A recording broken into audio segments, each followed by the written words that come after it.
लकल हम्द या अल्लाह, अस्सलातु वस्सलामु अलैका या रसूल अल्लाह, अम्मा बअद। अऊज़ु बिल्लाहि मिनश शैतानिर रजीम, बिस्मिल्लाहिर रहमानिर रहीम। क़ाल अल्लाहु तबारक व तआला फ़ी शान हबीबिहिल करीम, इन्नल्लाहा व मलाइकतहु युसल्लूना अलन नबी या अय्युहल्लज़ीना आमनू सल्लू अलैहि व सल्लिमू तस्लीमा। सल्लल्लाहु अला नबिय्यिल उम्मी व आलिहि सल्लल्लाहु तआला अलैहि वसल्लम। सलातुन व सलामुन अलैका या हबीबी या करीमी या मुहसिनी या रसूल अल्लाह सल्लल्लाहु तआला अलैहि वसल्लम। सरकार दो आलम नूर मुजस्सम शाह आदम व बनी आदम नबी मुकर्रम नबी मुहतशम सल्लल्लाहु तआला अलैहि वसल्लम पर दुरूद व सलाम पढ़ने की बेशुमार फजीलतें हैं। कुरान और हदीस और बुजुर्गान दीन की अक़वाल और हिकायात में लिखी हैं। उन्हीं में से एक फजीलत दुरूद पाक की आदत के मुताबिक दुरूद पाक पर आपकी दिलचस्पी बढ़ाने के लिए सुनाने की सादतें हासिल कर रहा हूँ। तवज्जो के साथ अव्वल ताखिर सुनने की सादतें हासिल कीजिए। अल्लाह ताला के बरगुज़ीदा बंदे हजरत अहमद बिन साबित बुनानी रहमतुल्लाह ताला अलैह बहुत बड़े आलिम दीन हैं, बहुत बड़े कलमकार शख्सियत में हैं। ये कहते हैं कि एक बार मैं दुरूद शरीफ की फजीलत पर कुछ सोच रहा था, कुछ गौर कर रहा था। गौर करते करते अचानक मुझे नींद आ गई। अहमद बिन साबित बुनानी कहते जब नींद आई तो मैं ख्वाब क्या देख रहा हूँ कि किसी जामा मस्जिद के बाहर खड़ा हूँ। बाहर भी भीड़ है और मस्जिद के अंदर भी भीड़ है। अहमद बिन साबित बुनानी कहते हैं कि मैं बाहर तो तवज्जो नहीं दिया, मस्जिद के अंदर गया। जब अंदर गया तो देखता हूँ कि निहायत खूबसूरत शक्ल के लोग मस्जिद के अंदर बैठे हुए हैं। अहमद बिन साबित बुनानी कहते हैं कि उसमें से एक से मैंने पूछा, तुम्हारा नाम क्या है? उन्होंने कहा मेरा नाम रूमान है। इन्होंने पूछा रूमान तुम कहां से आए? उन्होंने कहा मैं इंसान नहीं, आदम की औलाद नहीं बल्कि फरिश्ता हूं। और मैं ही बस नहीं, मस्जिद के अंदर जितने ये खूबसूरत शक्ल के लोग दिख रहे हैं ये सब फरिश्ते हैं। इसमें जिब्रील भी है, मिकाइल भी है, इसराफील भी है। अल्लाह ताला के बड़े बड़े फरिश्ते आए हुए हैं। हजरत अहमद बिन साबित बुनानी कहते हैं कि मैं एक एक फरिश्ते से मिलने लगा और आखिर में मैंने खड़ा होकर के कहा कि आप में से मलकुल मौत जो हैं मैं उनसे खास मिलना चाहता हूँ। मेरी खास मुलाकात उनसे करा दीजिए जो मलकुल मौत है, रूह कब्ज करने वाले फरिश्ते हैं। अहमद बिन साबित बुनानी रहमतुल्लाह ताला अलैह को हजरत मलकुल मौत से मुलाकात कराई गई। जब मलकुल मौत से मुलाकात हुई तो अहमद बिन साबित बुनानी ने कहा आप मलकुल मौत हैं, आप रूह कब्ज करते हैं। मेरी गुजारिश है कि जब मेरी मौत का वक्त आए मेरी रूह आप कब्ज करें तो आसानी से कब्ज कीजिएगा। मेरी रूह कब्ज करते वक्त नरमी से कब्ज कीजिएगा। मुझे ज्यादा तकलीफ ना हो, मुझे ज्यादा परेशानी ना हो, इस अंदाज में मेरी रूह को कब्ज कीजिएगा। अहमद बिन साबित बुनानी ने जब ये कहा तो मलकुल मौत ने फरमाया आप चाहते हैं कि हम आपकी रूह को आसानी से कब्ज करें? बोले हाँ मैं यही चाहता हूं कि मेरी रूह आप आसानी से कब्ज करें। तो मलकुल मौत का जवाब सुनिए। मलकुल मौत कहते हैं कि अगर आप चाहते हैं कि हम आपकी रूह को आसानी से कब्ज करें तो आप अल्लाह के आखिरी नबी पर कसरत से दुरूद पढ़ा करें। आप कसरत से दुरूद पढ़ेंगे हम आपकी रूह को आसानी से कब्ज करेंगे। और सिर्फ यही नहीं, फरमाया कि आप इस बात को आम कर दीजिएगा, लोगों को ये बात बता दीजिएगा कि जो कोई भी ये चाहता है कि उनकी रूह को आसानी के साथ कब्ज किया जाए तो वो अल्लाह के रसूल पर कसरत से दुरूद पढ़ा करें। मौत के वक्त रूह आसानी से निकलना ये कोई आम बात नहीं है। मौत पर कभी बयान हो तो मैं अर्ज करूंगा, बस इतना सुन लीजिए। उमर फारूक आजम से हजरत काब काब अहबार ने कहा था कि मौत के वक्त जब रूह निकलती है तो आदमी को इतनी तकलीफ होती है कि अगर किसी जिंदा जानवर के पेट में कोई कांटेदार टहनी पेट में दाखिल किया जाए और फिर खींच करके निकाला जाए तो वो टहनी डालने और खींच कर निकालने में जितनी तकलीफ जिंदा जानवर को होती है उससे ज्यादा तकलीफ आदमी को उस वक्त होती है जब आदमी की रूह निकाली जाती है। गौर करें कितनी तकलीफ होती होगी, लेकिन ये तकलीफ सबको नहीं होती। अगर आप चाहते हैं ये तकलीफ ना हो, आसानी के साथ रूह कब्ज हो जाए, तो नबी करीम अलैहिस्सलाम पर कसरत से दुरूद पढ़ा करें। आइए मिलकर बारगाह रिसालत में दुरूद पढ़ें। अल्लाहुम्मा सल्ली अला सय्यिदिना शफीअना हबीबिना मौलाना मुहम्मदिन बारिक व सल्लिम सलातो व सलामन अलैका या हबीबी या करीमी या मुहसिनी या रसूल अल्लाह सल्लल्लाहु तआला अलैहि वसल्लम। शादी की महफिल है। शादी से पहले बरकतों के लिए साहिब खाना ने इस महफिल को सजाया है। हम सब दुआ करते हैं अल्लाह ताला इस महफिल के सदके होने वाली शादी के तमाम जायज रसूमात पर अपनी बरकतें नाजिल फरमाए। मैं कुछ बातें अर्ज करता हूँ। हम लोग इस हैसियत से के काला नागिन में हैं। आप यकीन करें काला नागिन के आसपास जितने बस्तियां होती हैं 2-4 किलोमीटर में, जब ये बंगाल से बाहर कहीं पर होते हैं या इस जगह से भी 40-50 किलोमीटर दूर होते हैं, अगर उनको बताया जाता कहाँ के हो तो गन्नाबारी वाले भी गन्नाबारी नहीं बताते, दौलतपुर वाले भी दौलतपुर नहीं बताते, मागुरजान वाले भी मागुरजान नहीं बताते। आसपास 2-4 किलोमीटर में लोग बताते हम काला नागिन के हैं।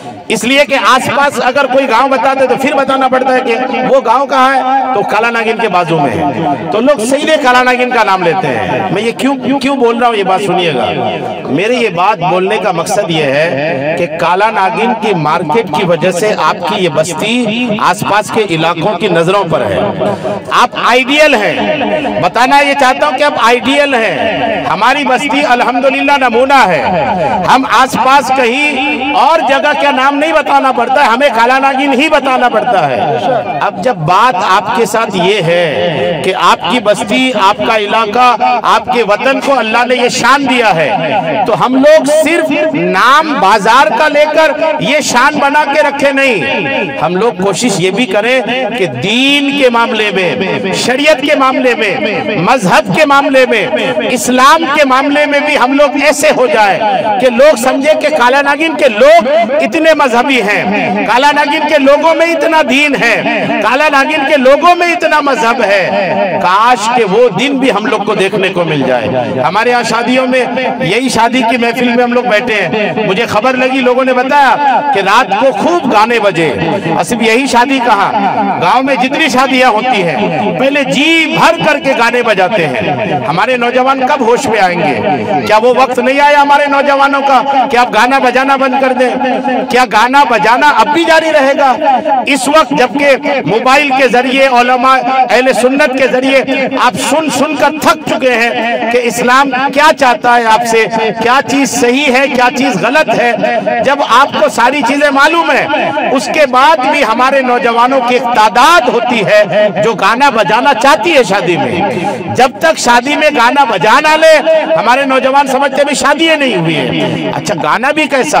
पहले के गाने भी कुछ तहजीब वाले होते थे, पहले के गाने भी कुछ तमद्दुन वाले होते थे कि लोग फैमिली बैठ कर के सुन ले तो उसमें फहश अल्फाज नहीं होते थे, गर्चे हम उसको जायज नहीं कह रहे हैं। अब तो गाने भी इंतहाई बकवास किस्म के, इंतहाई बेहया अल्फाज गानों में इस्तेमाल होते हैं, इंतहाई ऐसे बुरे अल्फाज कि लोग माँ बाप बैठकर अच्छे लोग सुन ना पाए, इस तरह के अल्फाज गानों में होते हैं। और इस तरह के गाने हम लोग शादी में इतना साउंड से बजाते हैं कि पूरा गांव सुन रहा होता है, पूरी बस्ती सुन रही होती है। मेरी कौम के नौजवानों, खासकर मेरी बस्ती के नौजवानों, आप सबसे गुजारिश है कि शादियां अब हुई, आगे भी होती रहेगी, लेकिन खुदा के वास्ते शादी में आप डीजे लगा करके, बॉक्स लगा करके, हॉर्न लगा करके, माइक लगाकर हरगिज गाने का सिस्टम ना कीजिएगा।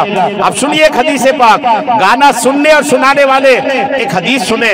नबी नबी करीम अलैहिस्सलाम फरमाते हैं कि क़यामत के दिन ऐसे लोग, जो लोग दुनिया में दिलचस्पी से गाना सुनते थे, वो लोग जो कोशिश करके गाना सुनते थे बैठ करके, जब क़यामत का दिन होगा जहन्नम की आग में शीशे को गर्म करके उनके कान में डाला जाएगा।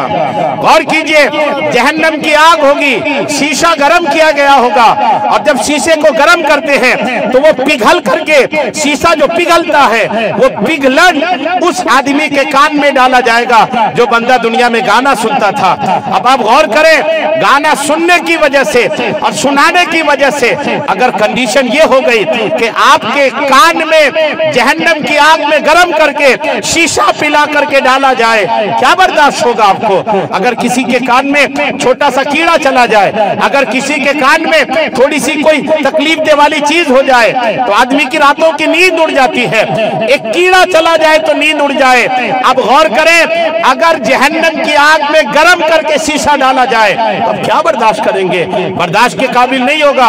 और ये कोई कहानी नहीं, कोई किस्सा नहीं कह रहा हूं मैं आपको, ये कैसी हकीकत कह रहा हूं कि हर गाना सुनने वाला क़यामत के दिन इस बात को फेस करेगा, इस बात को देखेगा, सुनेगा, वो इसको झेलेगा कि उसके कान में शीशे को गर्म करके डाला जा रहा है। आइए मैं अपनी बात को और आगे बढ़ाता हूँ। शादियों में हमारे यहाँ क्या क्या नहीं हो रहा है। हम लोग शादियों को देखते हैं, पहले एक दौर था कि कुछ ऐसी बुरी रस्में, कुछ ऐसी बुरी बातें हमारी शादियों में आई थी, कुछ घटी है और कुछ अभी है भी, और अभी है ही थी, अब कुछ बातें और आ गई हैं, कुछ और नई बातें मुसलमान ले आए। क्या क्या देख के? सीरियल देख करके, टीवी देख करके। हमारे यहाँ, हमारी बस्ती के लोग हैं, आज से 10-20 साल पहले जाएंगे तो हमारे यहाँ हल्दी नहीं होती थी। हल्दी होती भी तो बड़े मुहज्जब तरीके से हमारी माँ बहनें दूल्हे को लेके बैठती थी और बड़े अदब के साथ दूल्हे को लोग हल्दी लगाते थे और बड़ा एक तहजीब होता था। अगरचे वो गीत भी हम उसको जायज नहीं कह रहे हैं, लेकिन फिर भी उसमें तमीज था, उसमें तहजीब थी, उसमें एक दायरा था कि लोग अदब तमीज से वो काम कर लेते थे। अब तो हल्दी भी अल्लाह रहम करे, हल्दियां भी कैसी होती है, घर की औरतें जमा होती हैं, जवान लड़कियां जमा होती है, मामू की लड़की, फुप्पी की लड़की, खाला की लड़की, किसी की साली, तो मजाक के जो रिश्ते लोगों ने बना रखा है वो रिश्ते की लड़कियां होती हैं और फिर एक दूसरे को हल्दियां लगाते हैं। गौर करें, दौड़ दौड़ करके अजीब एक माहौल बना लिया लोगों ने हल्दी का। हल्दी क्या चीज है? क्या हल्दी बदन में लगाने की चीज है? हल्दी बदन में लगाने के लिए नहीं, हल्दी तो एक खाने में डालने के लिए, एक जायका और एक रंगत के लिए रब ने पैदा किया है, और उसको यूं लोग लगा लगा करके, फेंक फेंक करके जो बर्बाद करते हैं। आप यकीन करें, क़यामत के दिन इसकी सख्त गिरफ्त होगी। डरना चाहिए खुदा से। अगर दूल्हा दुल्हन को मेहंदी लगाना ही है तो घर की औरतें, और वो भी दूल्हे को अगर मेहंदी लगाए तो उनकी माँ लगाए, सगी बहन लगाए, सगी फुप्पी लगाए, भाभी तो लगा ही नहीं सकती है। रिश्ते के वो लोग जिनसे निकाह हो सकता है वो तो हल्दी भी नहीं लगा सकती। महरम रिश्ते के लोग हल्दी लगा दें, दुल्हन को घर की औरतें लगा दें और मुहज्जब तरीके से बैठ करके लगा लें, इंशाअल्लाह उस शादी में बरकतें नाजिल होगी। अब ये तो था ही, अब एक नई चीज आ गई है। कुछ साल 2 साल से भाई ये भी देख रहा हूँ कि ये जो शादियां करते हैं ना, अब ये एक दूसरे को हार भी पहनाने लगे हैं। दूल्हा दुल्हन को हार पहनाता है और दुल्हन दुल्हन जो है दूल्हा को हार पहनाती है। ये हम लोग देख रहे होते हैं, हमारे बड़े भी देख रहे होते हैं, लेकिन अफसोस के कोई रोक नहीं रहा होता है। लेकिन इस तरह की महफिल, ये इसका फायदा है कि अगर कहीं पर ये होता देखे कि दूल्हा दुल्हन को हार पहनाए या दुल्हन दूल्हा को हार पहनाए, आप यकीन करें ये हमारा तरीका नहीं है, ये मुसलमानों का तरीका नहीं है। आप सब जानते हैं कि ये वरमाला करता कौन है, आप सब जानते हैं कि शादियों में हार पहनाने का रस्म किसके यहाँ है, हमारे यहाँ नहीं है। जब ये शादियों में हार पहनाने का रस्म दूल्हा दुल्हन को या दुल्हन दूल्हा को जब हमारे मुसलमानों का है ही नहीं, तो हम अपनी शादियों में करें क्यों? इसलिए हर नौजवान जिसकी अभी शादी नहीं हुई है वो इस बात का इरादा करे कि हम शादी अपने मजहब की रोशनी में करेंगे, हम शादी अपने दीन के तरीके पर करेंगे, सुन्नत तरीके पर करेंगे। और जब आप शादी सुन्नत तरीके के मुताबिक करेंगे तो शादी आपके घर में आबादी लाएगी। और अगर शादी आप दीन के तरीके पर नहीं, सुन्नत के खिलाफ तरीके पर करेंगे तो शादी आपके घर में आबादी नहीं बल्कि बर्बादी लेकर के आएगी। एक बात ये, और एक शादियों में एक बहुत बड़ी बात अजीबो गरीब होती है, खाना और पानी की बर्बादी। खाना और पानी की बर्बादी। अभी मैं एक रिपोर्ट पढ़ रहा था, सुनिए आप लोग। दुनिया में हर 100 में से 20 लोगों को मुनासिब खाना नहीं मिलता। दुनिया भर की रिपोर्ट है। हर 100 में से 20 आदमी जिनको पेट भर खाना नहीं मिलता, और हर 100 में से 10 लोग दुनिया भर में भूखे सो जाते हैं, इनको खाना ही नहीं मिलता। आप लोग मोबाइल चलाते हैं, सोशल मीडिया चलाते हैं, आपने गज्जा फलस्तीन के मामला नहीं देखे? तकरीबन 2 साल से फलस्तीन के लोग थोड़ा थोड़ा खाना के लिए दौड़ते हैं, एक एक रोटी के लिए दौड़ते हैं। अगर कहीं पर दाना गिर गया तो लोग उस दाने को उठाकर धो के खा रहे हैं। ये देख रहे हैं, अभी की हालत है ये। अब आप गौर कीजिए, फलस्तीन के लोग भी मुसलमान हैं, खाने का मामला फलस्तीन के लोगों के साथ कैसा हो गया। लोग खाने के लिए कितने परेशान हैं, एक एक दाने के लिए, एक एक रोटी के लिए तरसते हैं लोग। जब हाल ये है खाने का, तो आप गौर करें, हम लोग शादियों में क्या करते हैं? शादियों में आने वाले लोग या मिलाद में भी, महफिल में भी आने वाले लोग, इनकी आंखें नहीं भरती, पेट भर जाता है।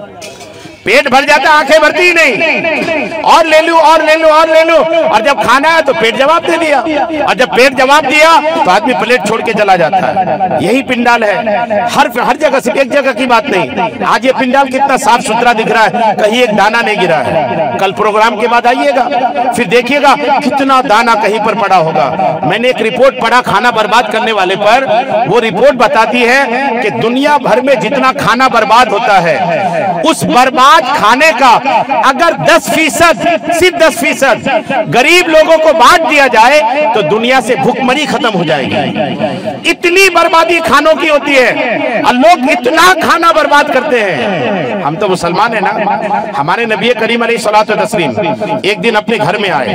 हम जिस नबी का कलमा पढ़ते हैं, एक दिन घर में आए, नबी करीम ने देखा कि रोटी का एक टुकड़ा पड़ा हुआ है। हमारे नबी ने रोटी का वो टुकड़ा उठाया और उठा करके धो करके खुद खाया, उठाया और खुद खाया।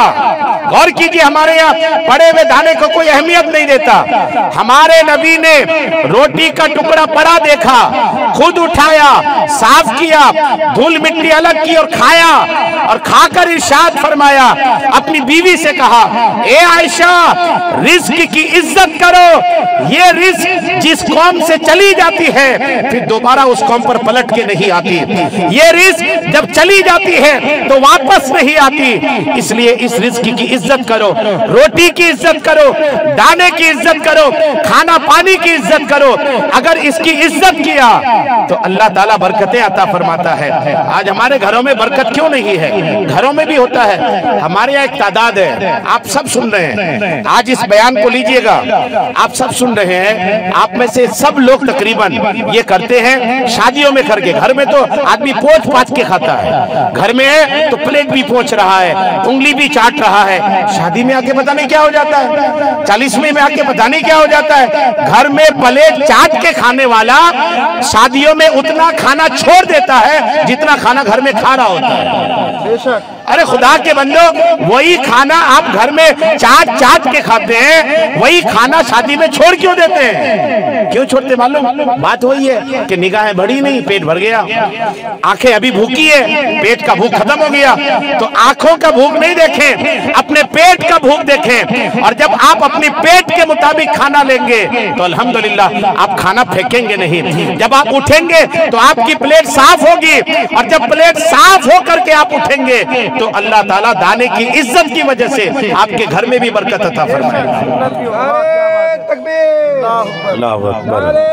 मौलाना हसीमुद्दीन साहब जिंदाबाद, फैजान बाबू हुजूर जिंदाबाद, मसलक आला हजरत जिंदाबाद। और सुनिए, आप लोग जो खाने के साथ ये बेरहमी वाला सलूक किए ना, इसका नुकसान दिख रहा है। दिख रहा है, कैसे दिख रहा है बताओ? आज से 10-12 साल पहले, मेरी इस बात को नोट कीजिएगा, आप लोग सब मुत्तफिक होंगे। आज से 10-12 साल पहले अगर शादी में कोई सब्जी का डोल लेकर आता, आज से 10-12 साल पहले, आपको लगता नहीं कि वो बदनाम हो जाता?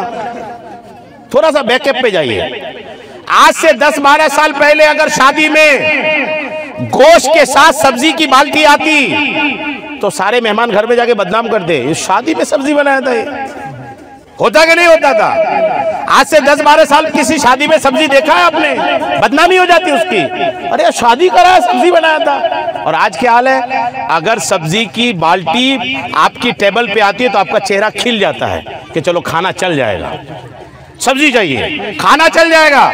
पहले अगर सादा खाना और पुलाव होता, सादा खाना लोग, सादा कौन शादी में आकर सादा खाएंगे, पुलाव खाएंगे। और अब हाल ये है कि सादा खाना घट जाता है, पुलाव बच जाता है। लोग पुलाव कम खा रहे हैं, सादा खाना ज्यादा खा रहे हैं। क्यों हो रहा है ये? आप कभी समझे आपने? अल्लाह ने आपकी प्लेट से गोश्त छीन लिया है, अल्लाह ने आपके पेट से गोश्त की नेमत छीन लिया है, आपके तकदीर से गोश्त अलग कर रहा है अल्लाह ताला। क्यों? आपने बर्बादी की उसकी। आपने जब गोश्त बर्बाद किया, आपने जब खाना बर्बाद किया, अल्लाह ताला आपके मुंह से गोश्त की नेमत छीन रहा है। गोश्त किसको कहते हैं? गोश्त के बारे में कहा जाता है तमाम सालानों का सरदार है वो। गोश्त तमाम सालानों का सरदार, और ये सरदार आपकी प्लेट से जा रहा है। क्यों जा रहा है? हमने बर्बाद किया, हमने वेस्टेज किया, हमने इसको कूड़ादान में डाला, कुत्तों के सामने, जानवरों के सामने डाला, तो अल्लाह ताला हमारे दस्तरखान से उठा लिया। और अगर आपने दोबारा इसकी इज्जत किया तो अल्लाह ताला दोबारा अता फरमाएगा, बेशक फरमाएगा। आज भी हमारे लोगों, पुराने लोगों को देखें, आप में से जो पुराने लोग हैं वो जितना खाना खा लेंगे ना, आज का नया बच्चा जवान भी उतना नहीं खा पाता है। क्यों नहीं खा पाता है? ये नौजवान तो ज्यादा है ना, इन नौजवानों को देख अलग स्टाइल है, ये पोंछ के खाएंगे, ये तो स्टेटस है इनका, हम साफ करके खाएंगे। लोग देखेगा कहीं खाया है कि नहीं, या पेट पोंछ के आया है क्या साफ करके खा रहा है? खुदा के बंदो, हमारा मजहब है साफ करके खाना। हम नौजवान हैं, होटल में हैं, रेस्टोरेंट में हैं, शादी में हैं, 40वें में हैं, लाखों की महफिल में हैं, हम जहां पर भी हम मुसलमान हैं, और प्लेट पोंछ करके खाना ये हमारा इस्लाम है, हमारा मजहब है। बेशक हम लोग मसलके आला हज़रत का नारा लगाते हैं ना। आला हज़रत के यहाँ चचा एक दिन 11वीं शरीफ की महफिल थी, 11वीं शरीफ की महफिल थी। 11वीं शरीफ की महफिल में तबर्रुक बटा, तबर्रुक जब बटा ना तो तबर्रुक ले जाते वक्त किसी ने तबर्रुक का एक दाना गिरा दिया। आला हज़रत रहमतुल्लाह अलैह स्टेज पर थे, स्टेज से उतरे, नीचे गए, घुटनों के बल आए और अपनी जबान से उस दाने को उठाया, हाथ से नहीं, जबान से दाने को उठाया और उठाकर फरमाया दो बात। आला हज़रत फरमाते हैं दो बात, एक बात तो ये दाना है और दूसरी बात ये गौसे आजम का नियाज है। फरमाया दाना है और गौसे आजम का नियाज है। नियाज का भी इज्जत और इस दाने की भी इज्जत, और दोनों की इज्जत ने आला हज़रत जैसी शख्सियत को मजबूर किया, स्टेज से नीचे आए, घुटनों के बल गए और अपनी जबान से उस दाने को उठा करके खाया। गौर कर, हम लोग फेंक देते हैं। ये मिलाद का जो मिलेगा ये भी तो दाना ही कहलाएगा ना, इसको भी लोग फेंक देते हैं। और अच्छा, इसमें आखिरी बात मैं अटैच कर देता हूँ, हमारे यहाँ जो बांटने वाले हैं इनकी भी गलती होती है। जो ले रहा हो ना उसको वो बोल रहा होता है भैया मैं कम खाता हूँ, 2 ही पीस दो, पर देने वाला फिर भी 4-5 पीस देता है। ये मैं अपना तजर्बा कहता हूँ, 4-5 पीस फिर भी देगा। जो बांटते हैं आप सब सुन लें, जो बांटते हैं 10 बार बाल्टी लेकर उनकी प्लेट के पास जाएं, लेकिन थोड़ा थोड़ा दें। 10 बार जाएं, 20 बार जाएं। जब मैं मध्य प्रदेश गया था तो वहाँ मध्य प्रदेश में भाई आदत है पहली बार में इतना सा देते हैं। अब मैं रहा बंगाली, जब पहली बार इतना सा दिए मैं बोले ये क्या खिलाते होंगे लोग, इतना सा दे रहे हैं। फिर मैं देखा कि इतना सा वो ऐसा खिलाते हैं कि प्लेट में भी खाना ठंडा ना हो, गरम गरम खिलाओ। इतना सा दिया, बिल्कुल 50 सेकंड के बाद फिर आ गया, 1 मिनट के बाद फिर आ गया, यानी इतनी बार आया कि हर बार थोड़ा थोड़ा दिया। और थोड़ा थोड़ा देने के चक्कर में ये हुआ कि हम पूरा खाए, प्लेट में कुछ छूटा नहीं। और हमारे पहले बार इतना भर के देंगे, वो बच्चा खा नहीं पाता, लोग खा नहीं पाते और मजबूरन फिर छोड़ के जाते हैं। खुदा के वास्ते दाना को बर्बाद नहीं कीजिएगा। आखिरी, पानी को भी लोग बर्बाद करते हैं। अब पानी में चूंकि बोतल चल पड़ा है, अब बोतल कोई किसी का झूठा खाने से रहा, अब बोतल आदमी 1-2 घोंट पिया, बोतल वहीं छोड़ा, और वो आए वो कैंटीन वाले, वो बोतल उठाया और बोरी में डाला। आधा बोतल बिस्लेरी का पानी लोग बर्बाद कर देते हैं। बिस्लेरी का पानी बर्बाद करते हैं। पानी की अहमियत समझे क्या आप? एक रिपोर्ट में अभी पढ़ रहा था, रिपोर्ट ये कह रही थी कि जमीन से ज्यादा पानी निकालने की वजह से जमीन अपनी जगह से खिसक रही है, और जमीन जब अपनी जगह से ज्यादा खिसक जाए तो दुनिया में कौन सी तबाही आएगी अल्लाह जाने। ये रिपोर्ट पढ़ रहा था मैं। जमीन से आपको पानी तो पीते, जमीन से तो निकालना पड़ेगा। आज से 20-25 साल पहले जाएंगे तो लोग आसमान के पानी पर ज्यादा डिपेंडेंट थे, बोरिंग का पानी कम इस्तेमाल होता था। अब दुनिया भर में आसमान से पानी गिरे ना गिरे, लोग मशीनों से, बोरिंगों से पानी निकाल निकाल करके, बर्बाद कर करके जमीन के नीचे की पानी को कम कर दिया। और जब कम किया, पानी की किल्लत की वजह से जमीन अपनी जगह से खिसक रही है, और इस खिसकने की वजह से साइंटिस्ट लोग कहते हैं कि जाने दुनिया में कौन सी तबाही आए, कहां पानी कम हो जाए, कहां जलजला आ जाए, कहां भूकंप आ जाए, अल्लाह को मालूम। इसलिए पानी की अहमियत को समझे, दाना की अहमियत को समझे, और एक एक चीज को बचा करके रखें, बर्बाद ना करें। अल्लाह ताला हम सबको अमल की खूब तौफीक अता फरमाए। आमीन बिजाहिल नबील अमीन सल्लल्लाहु तआला अलैहि वसल्लम। मुस्तफा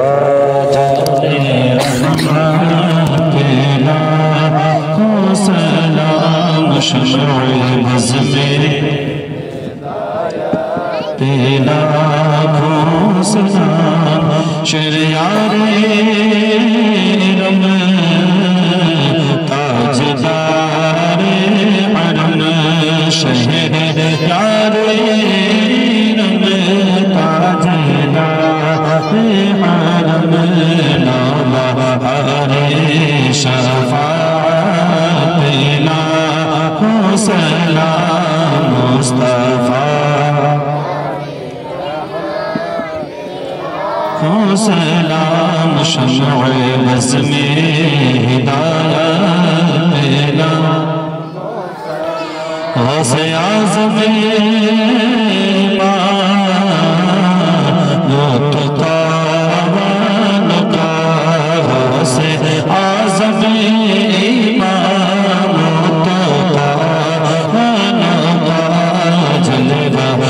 शाने कुदरत ला सलाम मुस्तफा तानी रहमत ला सलाम शमअ मज़मे हिदायत ला मुझसे खिदमत खुद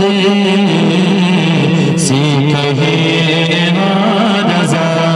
मुझसे खिदमत खुद सीखे रज़ा मुस्तफा जाने रहमत ला